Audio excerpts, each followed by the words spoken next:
What's going on, guys? Brett Pro Angel here. We got Mike Thompson on some 60 card spice, man. How do you like it?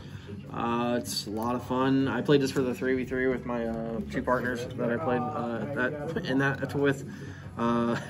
We played mostly Rogue. Like, I played this, Bobby played Buster Blader, and my teammate John L played Dogmatika Shaddoll. And you guys went undefeated. Yep. That's wild.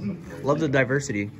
Yeah, my matchups were, I played Cyber Dragons round 1, Dinos round 2, PK round 3, and round 4 I played against another Dino. Anything you particularly struggled against? Or actually, I'm sorry, round 4 I played Dogmatika and Vote, and then in tops I played Dino. Dino was actually probably my hardest matchup, but like I changed my build around so that way I could actually play against it. So that's fair. All right, I'm excited to see your spice, man.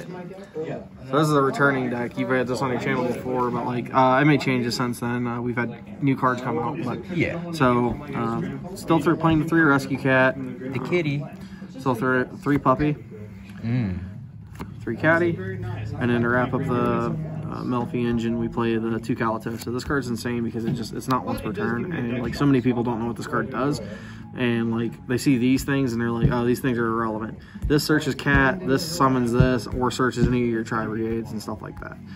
Speaking of Tri-Brigades, I play 2 Kit, 2 Caress, 3 Nerval, and 3 Fractal. Tri-Brigade's so good. Yeah. I played these ratios because like I don't play any of the other spells or traps in the deck. Like I didn't play Oath and I didn't play Rendezvous.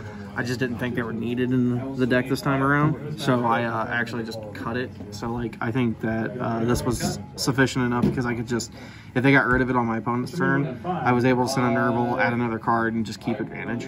Oh, okay. To complement the rest of this, I played the Dogmatika package with the Shaddolls. So I only played 2 of these because like you can recycle it with Nadir, and I only played the 2 Punishment to go with it because it's just I thought those cards were good. But to go with the Dogma package, I also played 1 Beast, 1 Ariel, 1 Falco, 1 Wendy, and then the new card I added over the weekend was Genius.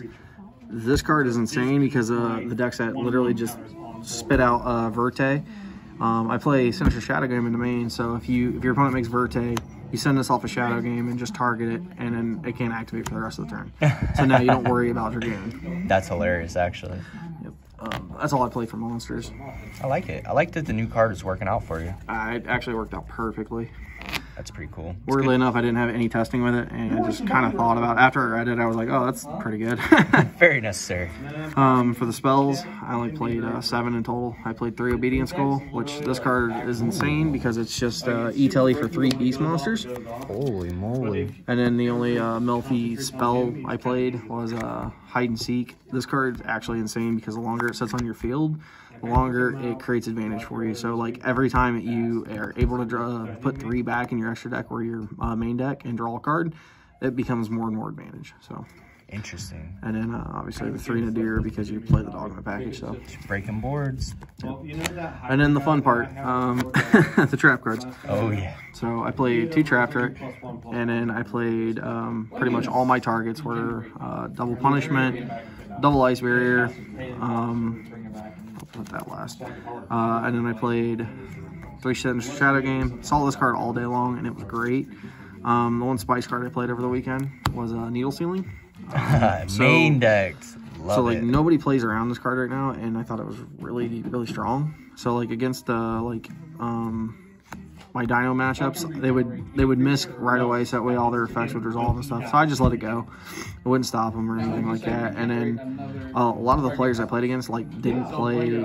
They wouldn't make Loggy or anything. They were trying to push for as much damage as possible. So when they would enter battle phase, I'd say at the start of the battle, activate Needle Ceiling, and it would just wipe the board. So kind of situational, but it seems like that could be better than Torrent in cases. I like it better than Torrent because like if I open this and a Shaddoll monster, I set the Shaddoll monster and it already puts 1 monster on the field, and this only destroys all face-up monsters. So like this is really good against like anything that's just like gonna spam boards. Like I originally put this in for Dragon Link because Dragon Link doesn't play an out to this main in the main. So like they make a big board. They do their whole like LP striker and the Romulus play. As soon as they make the LP, you flip this and the board just disappears. Oh, dude, that's devastating. And then this Revolt. This is just basically free omen on your opponent's turn, but this also gains you advantage too because like your Tri-Brigades get their effects off of this as well. So like this is really, really strong. This is going to get a lot more play after we get the Bear Bloom and Lightning Overdrive. Interesting. And then the last three cards I played for the Trap Trick targets was Thrynomiscus. This was really fun, especially with the new one with Genius, because this card doesn't discard for cost. So all of your Shaddoll monsters get effects off of it. Plus it's a level 2, so it also has synergy with one of the extra deck monsters I play. Oh, wow. That's insane in this. Yep, and then to pretty much wrap up the rest of the traps, I played 3 Judgment, 3 Strike, and then the 1 Schism. Looks really solid, actually. And the Judgments are beautiful. Thank you. I don't care if these are out of order now. Yeah. You want extra or side first? We can go extra. That's waifus. So I only played a handful of Exades, and I played Melffy of the Forest. This is what the Dynamiscus has synergy with because it just takes 2 level 2 monsters. It doesn't matter what they are, but you just overlay in and you can detach the Dynamiscus if you only just have like a puppy or a kitty or something to search. So it's actually pretty good. And then he keeps your Dynamiscus engraved to keep recycling and stuff. And then the 1 Joyous. This card's really good because if you open like a cat or obedient skull, you make this with a Calatos underneath of it, and then like you can target itself, bounce it back, summon back the Calatosa and anything else that's attached to it or anything else, and then it's a free pop because the Calatos is being summoned by a beast effect. And then I only made this once over the weekend, but it was really good when I did make it. Thumbs up, man. It does. It really does, especially against like backrow decks, because like a lot of people didn't know that this card can attack directly. So I attacked directly with this, and then I made the Zeus, and then just wiped the board. 2K to the face is pretty good. For generic cards that I played, I only chose to play 1 generic monster because link monster, because I just didn't. There was times where like I had to get like a beast or something off the field so I could resolve my Falco again. So I played the 1 Phoenix, and then for my Tri-Brigade package, I played 1 Blossom, the 1 Silver, and then the 1 Shreg. How did Silver work out? I literally summoned this card literally just to make access card. Oh, that's fair. It's the only time I summoned this card. Link climb, why not? Yep. So like I would either make access code with this or I'd make access code with the Phoenix, so that way I can just link all my stuff off. You have to get rid of this before you start doing all your Tri-Brigade plays anyway, otherwise you're just gonna get locked out. So no Unicorn? You think Silver is better than Unicorn? Like Nightmare Unicorn? Yeah. Yeah, actually I do, because like this also has synergy with other things, because this also drops attacks of your opponent's monsters depending on how many different attributes you have on your, or types on your field. So like this is Cyburst, this is Wing Beast, this is Beast, that's Fiend, and it's not just Link monsters, it's any of the monsters on your field. So like even if I have a Shaddoll, which are spellcasters, or you know, any of that sort. So interesting. Yep. And then the last 3 I played for the Tri-Brigade, like to summon off of them, was this thing. I'm not even gonna try to pronounce this name. Desperate Doom Eagle. That's all I know. And then I played Made in China. Yeah, really. Fighting Dermidol. This card never came up, but I wanted to play it for like Subterror decks or like any type of deck that played like heavy floodgates, stuff like what was that card called? TC Boo, stuff like that. So basically what it does is it targets 1 of the spell and trap cards I control, 1 spell and trap card they control, pops them both. So I thought this was really good. And then like when he dies by battle, he adds a excuse me, banished Wing Beast, Beast, or Beast Warrior back to your hand. So I thought this was really good. One of those cards that probably never comes up, but if you took it out, it would. Yeah, absolutely. It comes up a lot in like the weird grind matchups. And then I played this thing. This thing always came up. I will never drop that card. It's a free bounce, and I mean it's just really good. And you can send himself to bounce, so that's also fun. Then for the last 4 cards I played in the extra deck, I played the 1 App Cologne, the 1 Winda, the 1 Construct, and the 1 Natisse.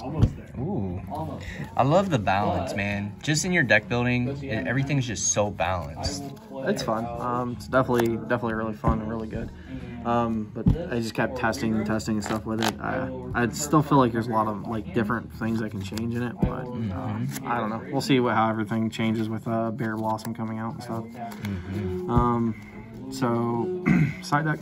Here's the real spice. Yeah, I played double alpha.